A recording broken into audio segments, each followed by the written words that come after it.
सपनों की उड़ान है हौसलों का सहारा। नीट का सफ़र मुश्किल है पर ना तुम हारना।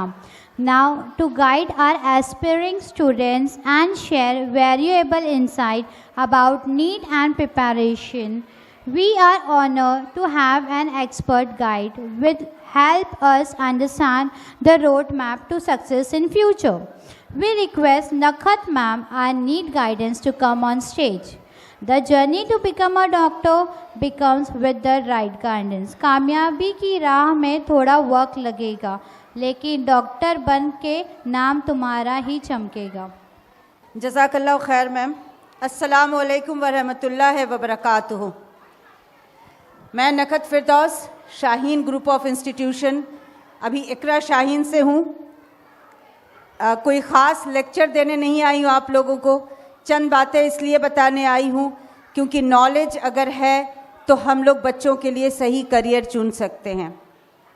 यहाँ जितने बच्चे आए हैं माशाल्लाह, मैं इससे पहले भी इस स्कूल में आ चुकी हूँ। बहुत बेहतरीन बच्चे हैं, बहुत बेहतरीन पेरेंट्स हैं और इन लोगों में एक स्पार्क है कुछ कर दिखाने का। इन पेरेंट्स के अंदर भी ये जज्बा है कि हमारे बच्चे कुछ बेहतर बन जाएं। यकीनन आजकल जितने कोर्सेज़ आ रहे हैं सारे के सारे जॉब ओरिएंटेड होते हैं और जॉब में जिस तरह की प्रॉब्लम्स आ रही हैं वो आप बेहतर तरीके से समझ सकते हैं। मैं बहुत ज़्यादा वक्त आप लोगों का नहीं लूँगी, मैं बहुत मुख्तसर सा सिर्फ ये बता दूँ आप लोगों को आज कि हम लोग जो नीट शुरू कर रहे हैं इसके पीछे की मंशा क्या है।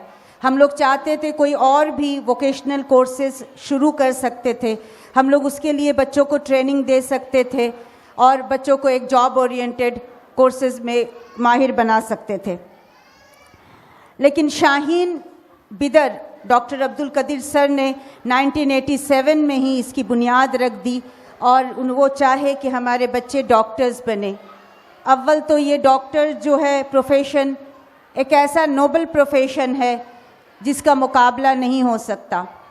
इसमें दीन दुनिया सारी चीज़ें लेकर चल सकते हैं। मैं गुजारिश करूंगी कि थोड़ा सा सिर्फ 10 मिनट मैं वक्त लूँगी, अगर खामोशी अख्तियार कर लें तो शायद कुछ नॉलेज आप लोगों को बेहतर मिल जाए और उससे बेहतर आप लोग कुछ कर सकें। सिर्फ 10 मिनट। समाज में जिस तरह से चीज़ें चाहिए हम लोगों को, एक लेडी डॉक्टर भी हमारे लिए उतनी ही ज़रूरी है जितना कि एक जेंट्स, क्योंकि हमारे घर के जितने मर्द अफराद हैं वो सारे यही ख्वाहिश रखते हैं कि हमारे घर की औरतें एक लेडी डॉक्टर के पास जाएं। ये बहुत बेसिक नीड है और जिसे हम फुलफ़िल करने के लिए हमें लेडी डॉक्टर्स की ज़रूरत है। तो सबसे पहले तो वो वालिद, वो भाई, वो हस्बैंड से मैं ये गुजारिश करूँगी कि अपने घर के जो लड़कियां हैं उन लोगों को मेडिकल के तरफ राग़िब करें। मेडिकल प्रोफेशन एक स्किल है, ना कि कोई जॉब ओरिएंटेड चीज़ है। अगर आप अपने अंदर स्किल पैदा कर लेते हैं, आप अपने अंदर वो हुनर पैदा कर लेते हैं जो आपसे कोई कभी नहीं छीन सकता। आज के दौर में आप सुनते होंगे कई बड़ी बड़ी कंपनियों से स्टाफ को निकाल दिया जा रहा है, कई बड़ी कंपनियों में आपके टर्मिनेशन आ रहे हैं। आप बिजनेस कर रहे हैं कोविड-19 के बाद, उसका एहसास है आप लोगों को। तो हम क्यों ना अपने बच्चों को एक ऐसा प्लेटफॉर्म दें जिस प्लेटफॉर्म से हमारे बच्चे न सिर्फ अर्ली अर्निंग शुरू करें बल्कि एक सिक्योर अर्निंग भी रखें। पूरी ज़िंदगी उनके लिए ये टेंशन ना रहे कि कब टर्मिनेशन लेटर आ जाएगा। ये एग्ज़ाम नीट का जो एग्ज़ाम है सर ने जैसे बताया है 720 मार्क्स का है। उसके लिए बच्चों को साइंस लेकर पढ़ना पड़ेगा और ये नहीं कहती मैं कि सिर्फ साइंस में ही कैरियर है, लेकिन मैं ये कहती हूँ कि मेडिकल प्रोफेशन में आप सिक्योर रहेंगे। आपको किसी एक शहर में रहने की ज़रूरत नहीं, आप कहीं भी मूव ऑन कर सकते हैं क्योंकि जॉब छोड़ के जाने की ज़रूरत पड़ती है। आपको अपना हुनर छोड़ के जाने की कहीं ज़रूरत नहीं पड़ेगी। लड़कियों से कहती हूँ और माँओं से कहती हूँ, जो माएँ अपनी बच्ची को पर्दे में रख कर दीन और दुनिया की तालीम देना चाहती हैं उनके लिए एक बेहतरीन ऑप्शन है, क्योंकि अगर औरतें चाहें तो घर बैठे ये काम कर कर आप एक अच्छे प्रोफेशन में आकर आप अच्छे रुतबे में रहकर आप पैसे कमा सकती हैं। और अगर बच्चियां गायनिक बन जाती हैं तो फिर तो ये मसला ही ख़त्म हो जाता है इख्तिलात वाला। बहुत घरों में इख्तिलात के मसले होते हैं कि भाई आपको जाना नहीं है बाहर, आपको करना नहीं है, तो फिर हम उन बच्चियों के लिए ये बहुत बड़ा ऑप्शन है। खर्डी में हम लोग इसको रेसिडेंशियल कर रहे हैं। रेसिडेंशियल यानी कि हॉस्टल में रह के पढ़ना है बच्चों को। कोई भी कम्पिटिटिव एग्ज़ाम हो, चाहे वो नीट हो, जेई हो, क्लैट हो, एनडीए हो, यूपीएससी हो, एसएससी, सीजीएल हो, किसी भी तरह का एग्ज़ाम हो, उसके लिए कम से कम 12 से 13 घंटे पढ़ने की ज़रूरत पड़ती है। मैं ये नहीं कहती कि डे क्लासेस में पढ़ाई नहीं होती या बच्चे तैयारी नहीं कर सकते, बेशक कर सकते हैं, लेकिन जो एग्ज़ाम क्रैक करने का वक्त होता है वो वक्त में कमी आ जाती है। आप बच्चे पहले साल में क्रैक कर सकते हैं अगर किसी रेसिडेंशियल में है तो। और खुशकिस्मती हमारी ये है कि हम इकरा के साथ जुड़े हुए हैं। इकरा में दुनियावी तालीम के साथ दीनी तालीम को भी जोड़ा गया है, वरना किसी भी सेंटर में, चाहे वो आकाश हो, चाहे वो एलन हो, चाहे वो पीडब्ल्यू हो, आपको वो माहौल नहीं मिल सकता। हम शाहीन वाले, इकरा वाले अपने माहौल के लिए जाने जा सकते हैं। यकीन जाने किसी भी जगह पे आपकी बच्चियों की इस्मत की हिफाजत के साथ कोई पढ़ाई का बीड़ा नहीं उठाएगा।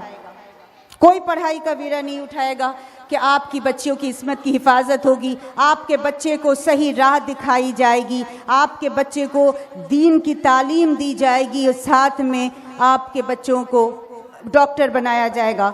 डॉक्टर अब्दुल कदीर साहब बिदर से कई बच्चे, मैं कहती हूँ कि शायद कई हज़ार हाफिज़ों को उन्होंने डॉक्टर बनाया। हाफिज़ जो अपना पूरा वक्त हिफ्ज़ करने में लगा दिए, लेकिन उनको इस तरह से तरबियत दी गई, तालीम दी गई कि वो डॉक्टर बन के निकले। क्या अच्छा नहीं होगा कि हमारे बच्चे हिफ्ज़ भी कर लें, हाफिज़ भी हो जाएं और डॉक्टर भी बने? ये कॉम्बो पैक आपको लेकर आ रहा है इकरा। तो एक बार आप लोग सोचें कि हमें क्यों इकरा जाना चाहिए, क्यों सोचना चाहिए। यहाँ पर मैं एक बात, मैं 2-3 पॉइंट्स बता दूं। हम लोग जो तैयारी करवाएंगे वो बच्चों को गवर्नमेंट मेडिकल कॉलेज में एडमिशन की तैयारी करवाएंगे। वक्त की किल्लत की वजह से मैं बहुत ज़्यादा चीज़ों पे मैं फ़ोकस नहीं कर सकती अभी। मैं इंशाल्लाह 1-to-1 आप लोगों के साथ बैठूंगी और उस पर फोकस करूंगी। सिर्फ इतना बताऊं कि क्यों इतनी मेहनत, क्यों आप लोगों को एक रेसिडेंशियल लान में रहना चाहिए, क्यों 24 घंटे आपको एक अच्छे टीचर के हाथ में रहना चाहिए, मेंटर के हाथ में रहना चाहिए।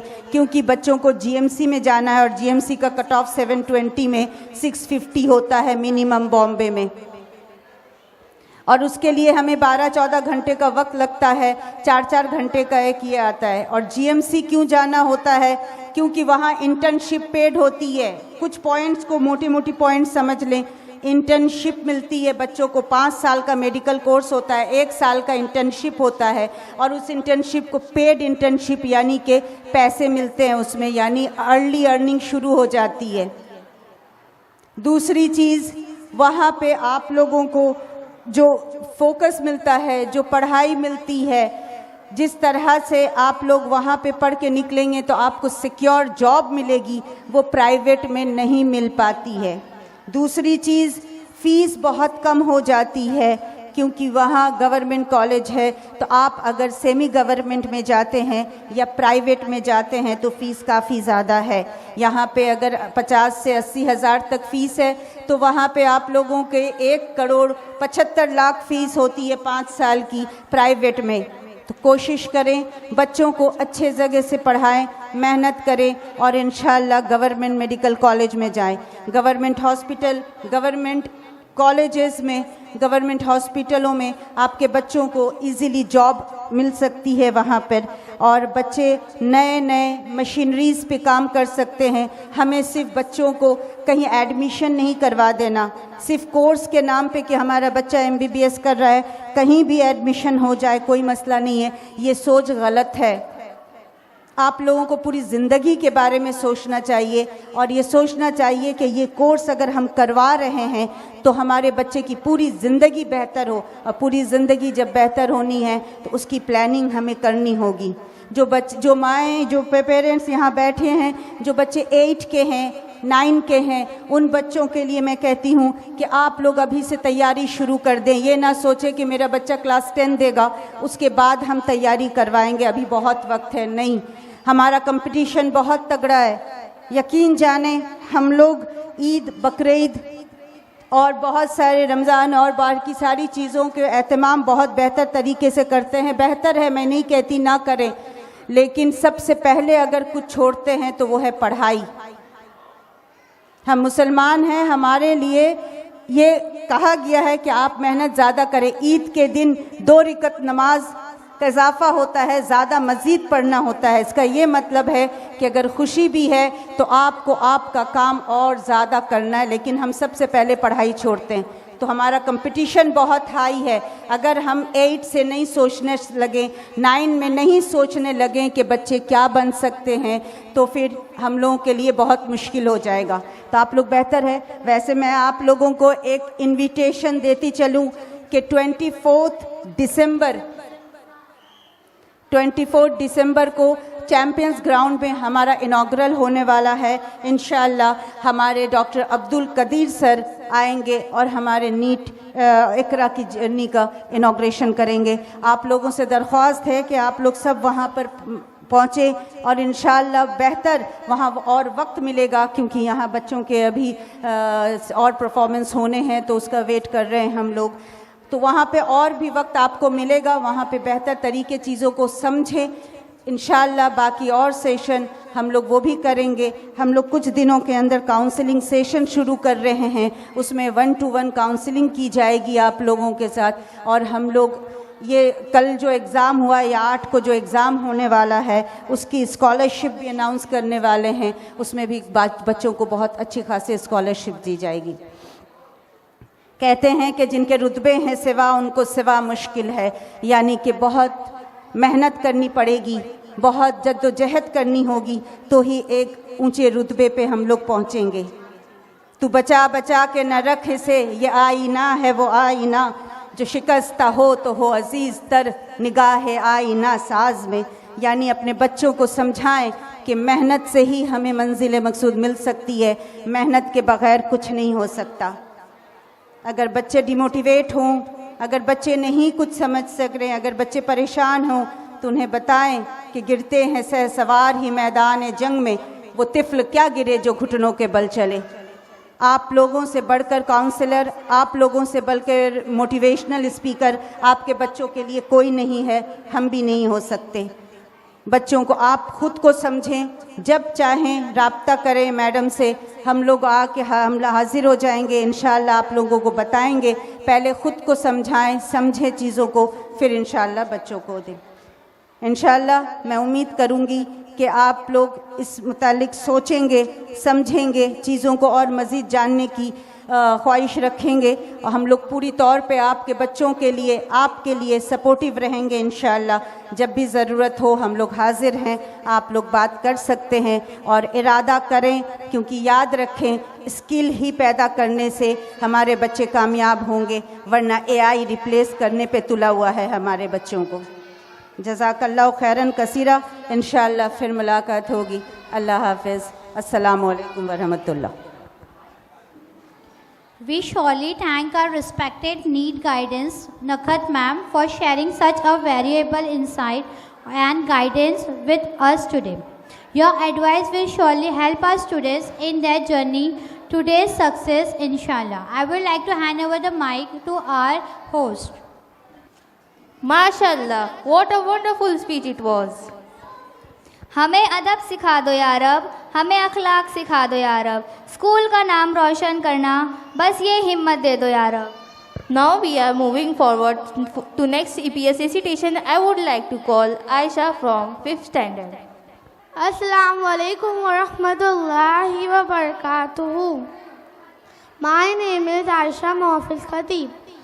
इन्नल हम्दलिल्लाहि नहमदुहु व नस्तईनुहु व नस्तगफिरुहु व नऊज़ु बिल्लाहि मिन शुरूरि अनफुसिना व मिन सय्यिआति अमालिना मन यहदिहिल्लाहु फला मुज़िल्ल लहु व मन युज़्लिल फला हादिय लहु व अशहदु अल्ला इलाहा इल्लल्लाहु वहदहु ला शरीक लहु व अशहदु अन्ना मुहम्मदन अब्दुहु व रसूलुहु अम्मा बाद फ़इन्न खैरल हदीस किताबुल्लाह व खैरल हदी हदी मुहम्मदिन सल्लल्लाहु अलैहि वसल्लम व शर्रुल उमूरि मुहदसातुहा व कुल्लु मुहदसतिन बिदअह व कुल्लु बिदअतिन ज़लाला व कुल्लु ज़लालतिन फिन्नार रब्बि इश्रह ली